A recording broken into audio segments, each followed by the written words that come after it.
假如联合国需要剔除一位常任理事国，谁的可能性最大呢？众所周知，联合国是在2战后所创立的国际组织，目的是为了维护世界的和平与稳定。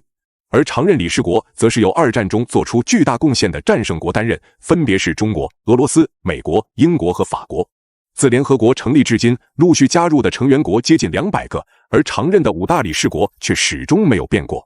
于是很多国家希望理事会做出变革，要么增设席位，要么剔除一位，让其他国家也有机会获得一席之地。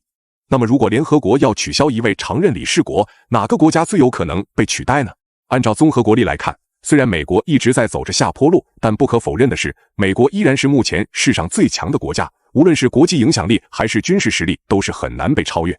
因此，除非美国自己不想做这个常任理事，否则没人能踢走他。既然美国不可能被取代，那么咱们中国同样也不会。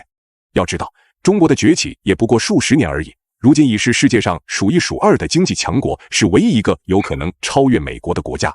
联合国的改革或许会波及到其他国家，但绝对不会影响到中国。反倒是俄罗斯，自与乌克兰发生冲突以来，西方各国便借机对俄实施各种各样的制裁，并且不止一次的提议取消俄罗斯常任理事的席位。不过，看似虚弱的俄罗斯综合实力依旧不容小觑。先不说俄罗斯拥有着能与美国抗衡的军事力量，仅凭境内储备的自然资源就能让其他国家望尘莫及。如今欧洲的能源危机就是很好的例子。接着是英国。不得不说，如今的英国早已不复当年之勇，只能龟缩在小小的英伦三岛之上，综合国力也在不断衰退。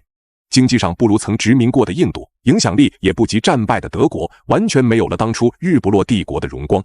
但俗话说得好，瘦死的骆驼比马大。先不说这数百年英国积攒下来的家底，仅一个由英国主导的英联邦，影响力就足以遍及全球，因此英国在5常之中的地位也算是名副其实的。那么最后就只剩下一个法国了。法国能当上这个常任理事国，全靠英国在后面撑腰。如今英国都已经跌下了神坛，法国自然也是一落千丈。无论是经济实力还是军事力量，在整个欧洲都已经没有了明显优势。再加上国内不断恶化的种族纷争，让本就衰弱的法国更加雪上加霜，就连欧盟自己内部也认为法国是5常中最名不副实的存在。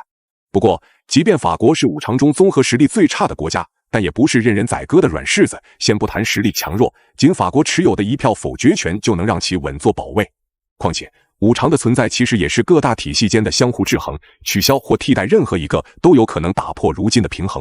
当然了，在这个以强为尊的世道里，任何事情都有可能发生。就像日本和德国这几个新崛起的经济大国，在明知不可为的情况下，依然还在不间断地争取着常任理事国的席位。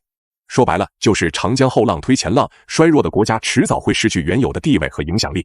而要想不被前浪拍倒在沙滩上，唯有不断变强，才能真正捍卫国家的安全和地位尊严。